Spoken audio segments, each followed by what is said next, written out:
Od czasu Dune 2 jestem fanem RTS-ów. Grałem prawie we wszystko, co wychodziło z tego gatunku. Do momentu wydania StarCrafta 2 moją ulubioną serią był Command & Conquer. Z kilku powodów. Był to RTS, posiadał cutscenki z aktorami i miał fantastyczny feeling podczas rozgrywki. Potem kolejne części ugruntowały serię jako moją ulubioną. No dobra, do momentu aż Westwood nie przejęło EA, bo potem to już się wszystko dokumentnie posypało. Warta jednak uwagi jest ostatnia gra produkowana przez Westwood, która o dziwo nie była RTS-em, ale należała wciąż do serii. Cześć, ja nazywam się Krzysztof Energik-Micielski, a to recenzja spóźniona o całe lata gry Command & Conquer Renegade w wersji na PC-ta, bo na nic innego nie wyszło. Zapraszam. Renegade to próba rozszerzenia serii o nowe gatunki. Nie było to niczym nowym. Warcraft próbował z grą przygodową, StarCraft spróbuje ze swoim Ghost, no a Renegade jest strzelanką pierwszoosobową osadzoną silnie w pierwszej części Command & Conquer. Pomysł nie był zły. Sam marzyłem o tym, aby obejrzeć pole znane z RTS-a z perspektywy pierwszej osoby, a Renegade miał to oddawać i oddawał. No cóż, przynajmniej do pewnego momentu. Prace nad Renegade rozpoczęły się już w 1997 roku, kiedy to Westwood eksperymentował z silnikiem 3D na potrzeby pierwszego PlayStation. Początkowo planowano nawet wydać grę na tę konsolę pod nazwą Command & Conquer Commando. Temat jednak zarzucono i przeniesiono go na PC-ty. Niemniej wyglądało to wtedy dość obiecująco, a duże otwarte tereny plus gra w trybie trzecioosobowym mogłyby się udać. Jednak sądzę, że było już za późno na wydawanie takiej gry na PS1. PC-ty miały o niebo większe możliwości, a już gdzieś w tle majaczyła się następczyni, czyli PlayStation 2. Możliwe, że jest to powód, dla którego zarzucono temat na szaraku. Zanim przejdziemy do głównej gry, kilka słów odnośnie instalatora. Zaraz, co?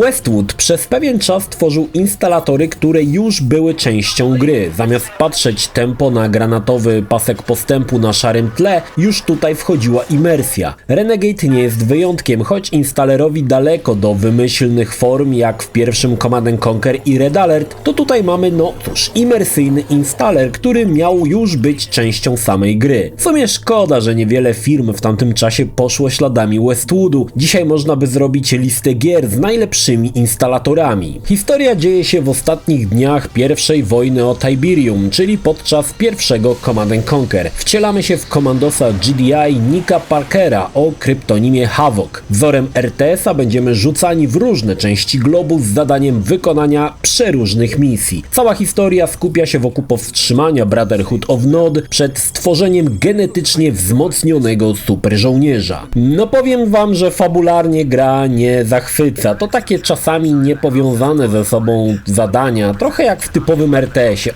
Lecimy tutaj, mamy do wykonania to, potem lecimy gdzie indziej i mamy do wykonania tamto. Wszystko w całość wiążą dość paskudne cutscenki. No właśnie, jeśli chodzi o cutscenki, zupełnie dla mnie niezrozumiałe jest to, że Westwood odszedł od aktorów na rzecz niezbyt udanych, koślawych renderów. No to akurat wyszło słabo. Warto też dodać, że choć gra jest z perspektywy pierwszej osoby, można przełączać w tryb trzecioosobowy. Samodzielnie ten tryb odpala się na przykład podczas wchodzenia po drabinie, jak chociażby w Project AGI. Choć tryb trzecioosobowy jest ciekawy, no to jednak gra na nim nie jest najlepszym pomysłem. Ciekawostka, aby zobaczyć i zapomnieć. Od pierwszej misji widać, że pomysłem było, abyśmy faktycznie brali udział w operacji wojskowej, jakie znamy z RTS-ów. Pojawiają się żołnierze, czołgi, nad głowami latają helikoptery, dzieje się dużo i oddaje fajnie ducha klasycznego CNC.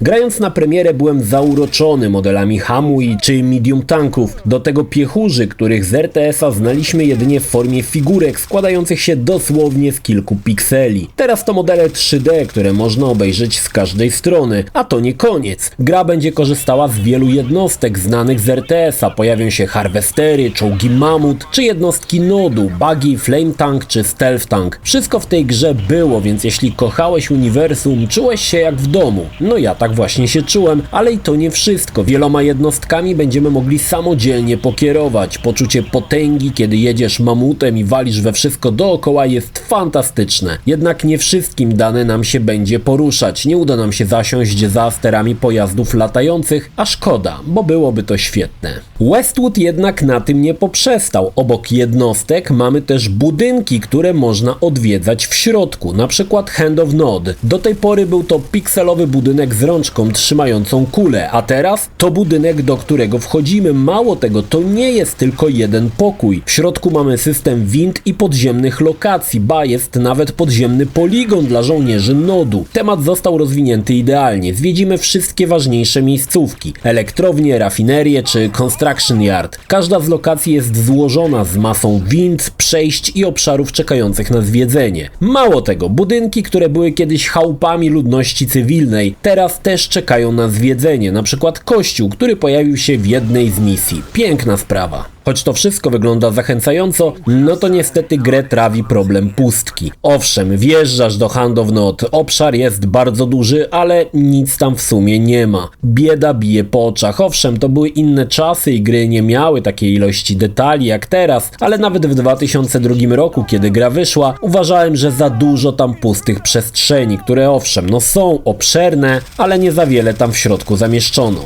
Natomiast bardzo dobrze zrealizowano mapy. Są one ogromne, na tyle, że jest sens poruszania się pojazdami. Na mapach znajdziemy budynki i Nodu, jak i GDI. Co jakiś czas gra nas zaskoczy, a to tamą, a to jakąś ukrytą bazą Nodu. Mapy są imponujące i faktycznie ma się wrażenie, że są wielkości map z RTS-a, gdzie piechotą przejście z jednego do drugiego końca zajmie sporo czasu. Postarano się też oczywiście o ich zróżnicowanie. Raz pada śnieg, innym razem lądujemy na egzotycznej wyspie, a jeszcze kiedy indziej akcja przenosi nas na podwodną bazę.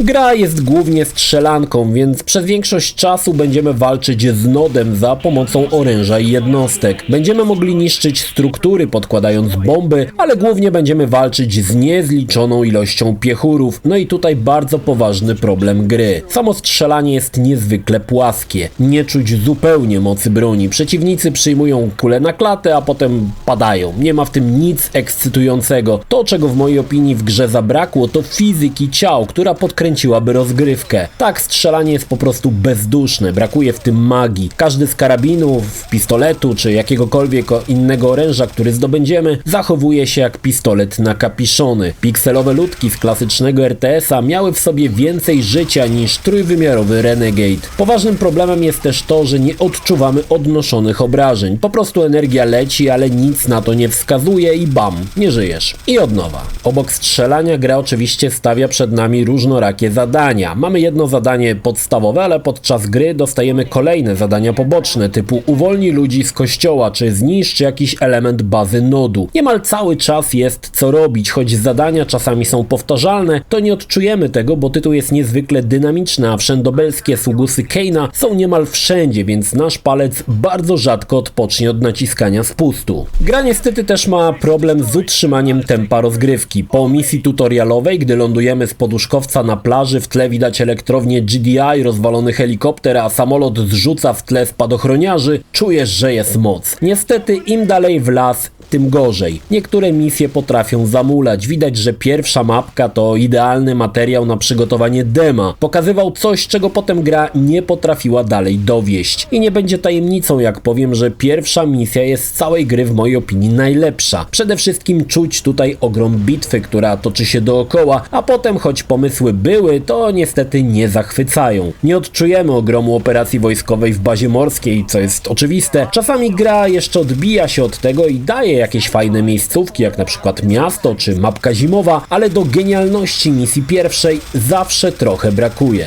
Oprawa jest nawet dzisiaj niezła. Były to czasy, kiedy FPS-y były kolorowe, niemal komiksowe. Lubiłem ten styl graficzny. Renegade nie jest poważnym shooterem, gdzie będziesz się zastanawiał nad tym, czy pociągnąć za spust. To bardziej radosna rozwałka. Wszystko jest tutaj dynamiczne i szybkie. Poruszanie pojazdami jest proste i daje sporo radochy. Znane budynki, które wyłaniają się gdzieś na horyzoncie i możesz do nich podjechać i wejść do środka, to sam miód. Któż z fanów Command & Conquer nie chciałby zwiedzić obelisku światła albo świątyni Nodu? Tutaj możesz. Owszem, w środku jest pustawo, no ale wciąż. Nie była to najlepsza graficznie gra 2002 roku, ale idealnie oddawała ducha klasycznego Command & Conquer i jak dla mnie to było wystarczające.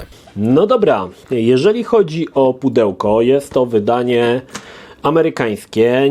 Nie wiem, czy dobrze pamiętam, ale wydaje mi się, że Renegade w Europie wyszedł tylko w Keep Case'ie i nie było wersji big boxowej. Mogę się mylić, bo tutaj szczerze mówiąc nie pamiętam tego, ale wydaje mi się, że z tego powodu właśnie mam wersję amerykańską, że w Europie już ta wersja nie pojawiła się w Big Boxie, tylko pojawiła się właśnie w Keep Case'ie.